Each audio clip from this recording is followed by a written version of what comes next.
Good morning.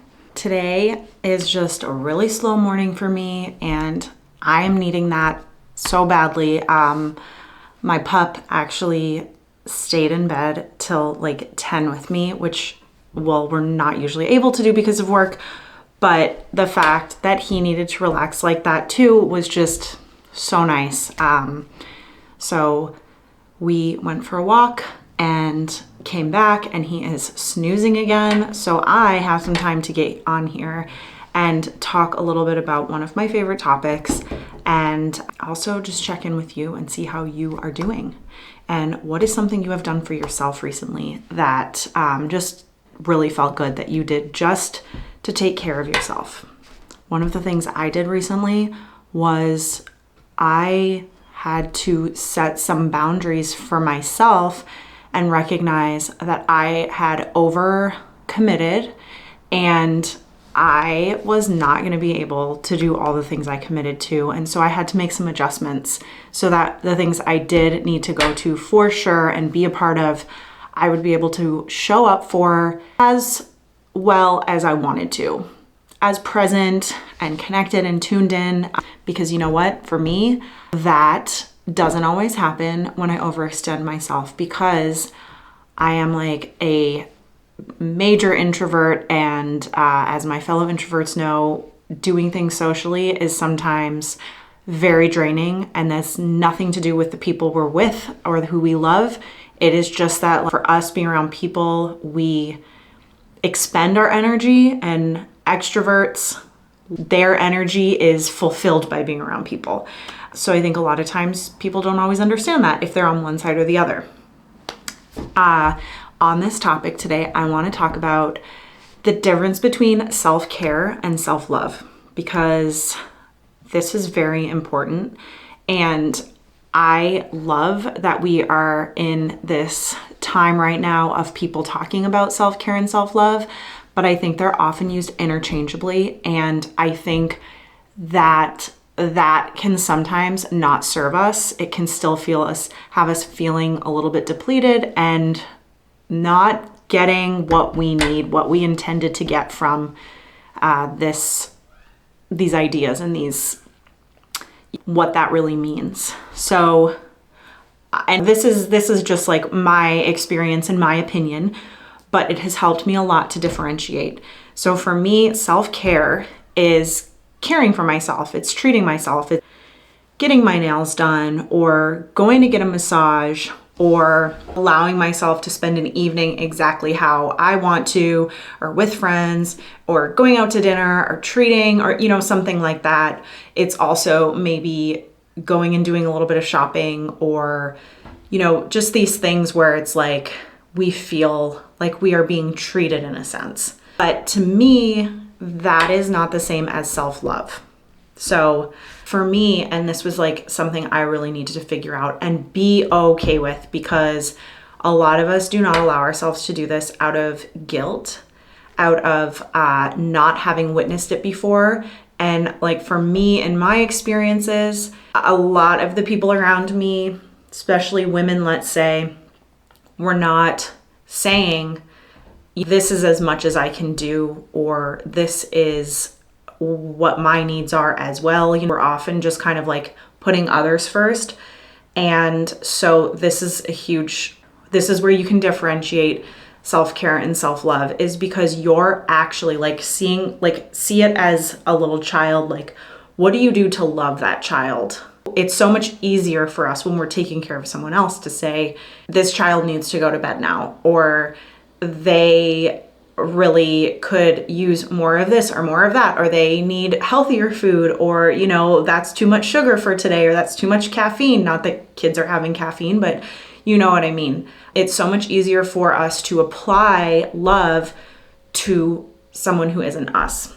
And so self-love is very much doing that for yourself. And that is, for some reason, super uncomfortable for a lot of people. Also, I just used the last of my Califia pumpkin oat milk creamer, and I have to get more because I like the ones I make at home now, these little pumpkin spice lattes, more than the ones at Starbucks. I've only had one this season, and it was good, but this is better. Okay, so a huge thing for me when it comes to self-love is boundaries.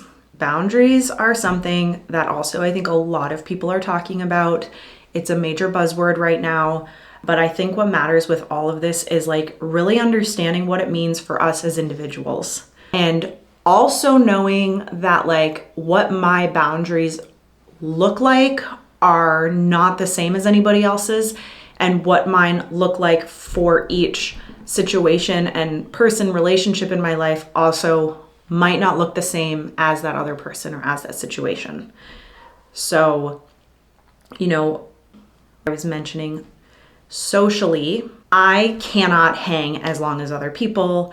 And even if there's all of these things that are like, well, this seems very important, this really matters, I have to be especially careful if there's a lot of things like that in a small amount of time, because for me, I will not show up the way I want to show up if I don't figure out what my limits are, what those boundaries are, and actually being able to set them and execute them and do it in a way that's still loving, but making sure that I am thinking about myself first so that I can then think about everybody else the way I actually want to.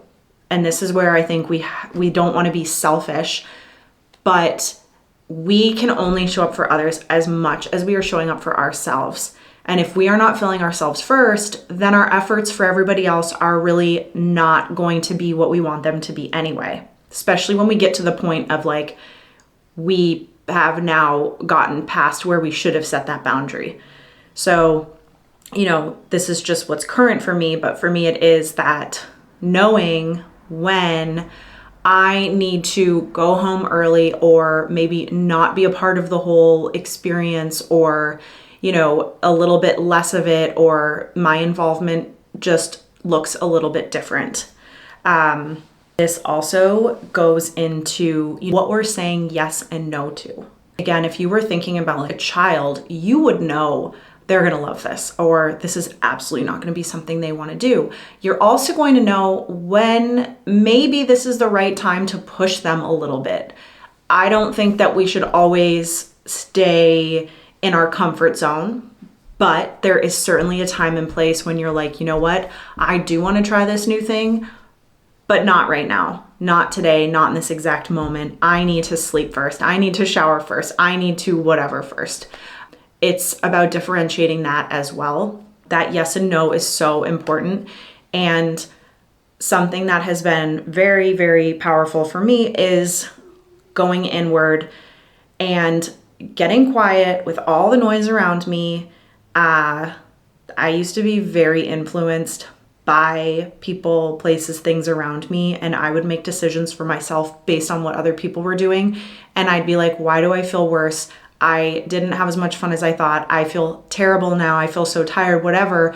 And it was because I was not making decisions based on what was right for me. If you are into human design at all, which is one of my favorite ways to learn about myself and like how I should be approaching everything, it's kind of like astrology, but it goes so much deeper, and it mixes in with like your actual energy and how you're putting it out into the world and how you're receiving it. So if you know about that, I am a manifesting generator. I usually say MG to make it easier, but for me, I am supposed to listen to my gut, my sacral actually, and if I am feeling a hard yes, I need to do that yes. And if it is a no, I need to do the no. And if I'm not feeling either, it means I am not supposed to make a decision yet. And being able to do that has been such a powerful form of self-love for me.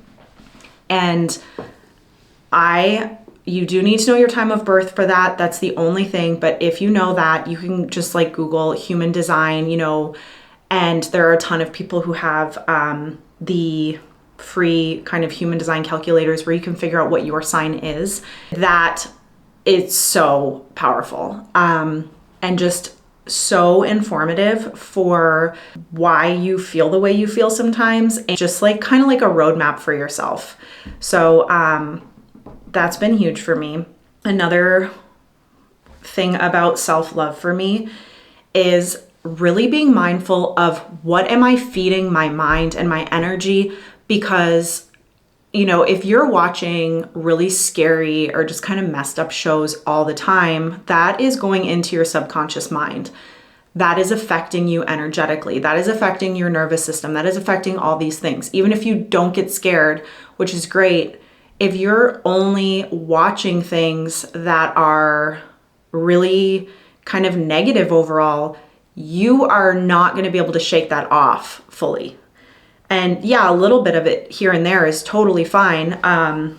But that is true for like books. Are these books based in fear, or podcasts or the news or anything like that? Like, what are you feeding your mind and your energy?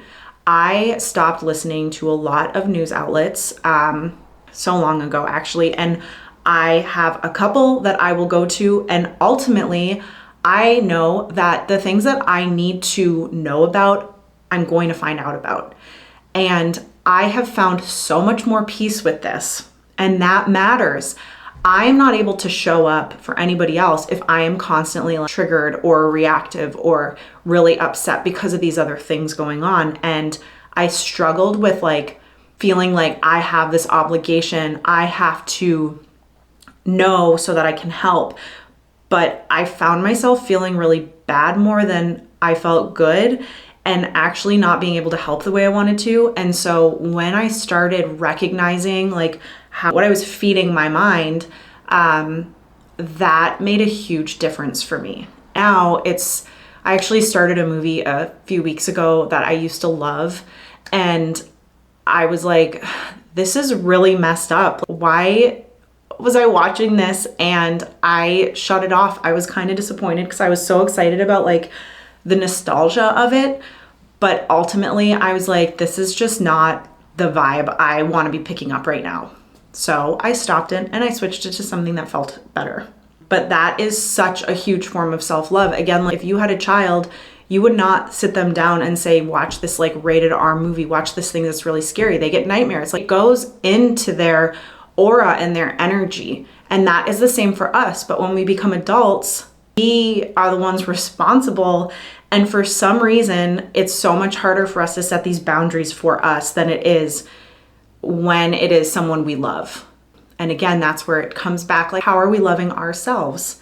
Maybe we didn't see somebody else do that, and that's okay. But that's where just kind of recognizing that. And I think a really great way to tune in is, how does this thing make you feel? The experience, the podcast, the show, the people, whatever, and that kind of goes into self-love when it comes to relationships and people in your life. We can't completely remove ourselves from every, situation and relationship, with work or with family, especially. With work, ultimately, if it's toxic, you got to figure out an exit plan, or conversations, or working from home more, or whatever that looks like for you. At least I am a believer in that. And I'm also a believer in how much of my own perspective is maybe jading my experience. Am I being negative and therefore creating and attracting negative experiences to me? Am I part of gossip that I don't like? But if you've made the effort and you've put the time in, and that at this point, you're still just in a really toxic environment, but you've done what you can to not be a part of it, then it is certainly time to start figuring out how to, change your situation if it is just way too much work to protect yourself from all of that. But when it comes to family, for example, they're family, and so you can't necessarily not be involved in them. But again, that is where boundaries come in too, of how much time do you need to spend with a person? How much of it is a little bit codependent? How much of it is feeling this major obligation or guilt, or because the other person is kind of forcing you into it and it's just how it's always been? It is so important to recognize what you are able to do, how much you're able to show up. And I will mention that I believe that I believe in giving. I believe in being of service to people. And sometimes doing that when like we'd rather do something else. That is so important. But there is also a way to do that where you keep yourself healthy and you set those boundaries and you recognize when you're starting to kind of like teeter on what is a little too toxic. And that could also be just limiting the amount of time you're spending with somebody or in an environment or a situation.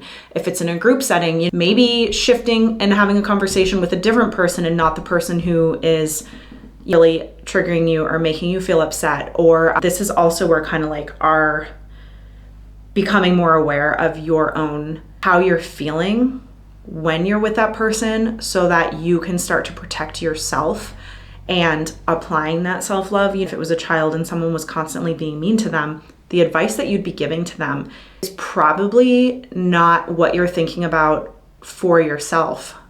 But I think there's a lot of wisdom in that. And really, dealing with children or adults, we're all like sensitive beings. And a lot of times, if we apply the same approach, it oftentimes works. Mean people are usually hurt people.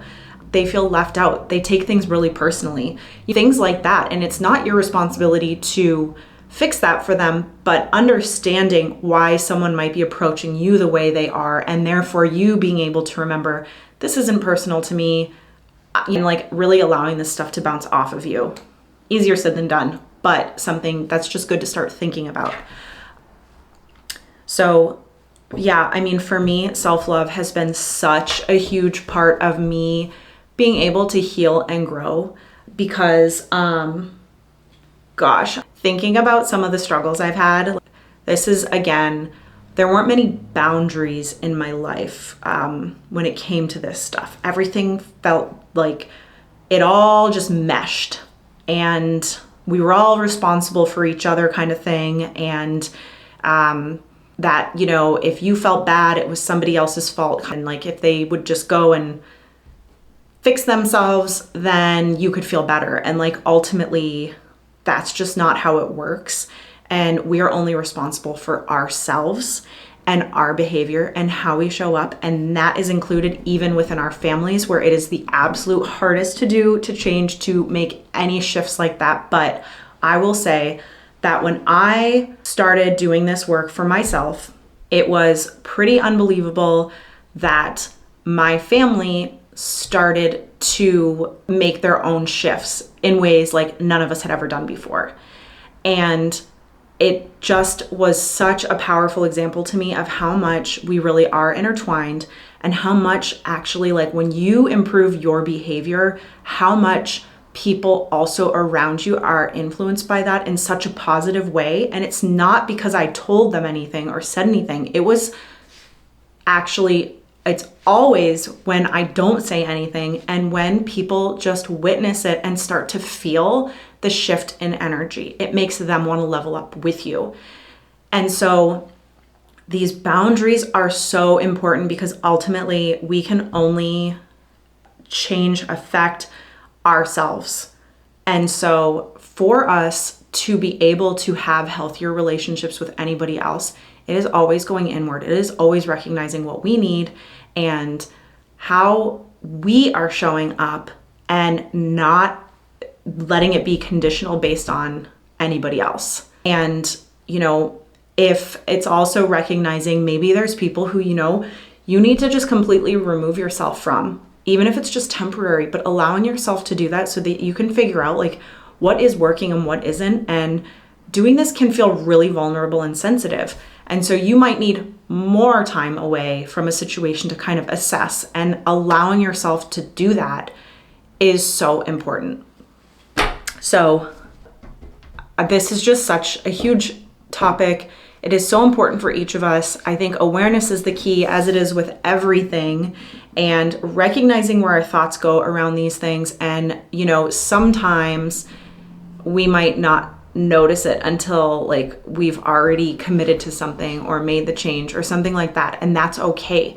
But as long as you just start gaining that awareness in the moments, you will be able to get a little better each time, and you will start to feel better. And Also know that if the people and circumstances in your life really seem to have a problem with you starting to apply more of this self-love and have these boundaries, that's because they don't actually want to make the changes and they don't want to treat you better necessarily or see you growing. And that is also okay, but you can't keep allowing yourself to stay pulled down because somebody else or another situation doesn't care to evolve.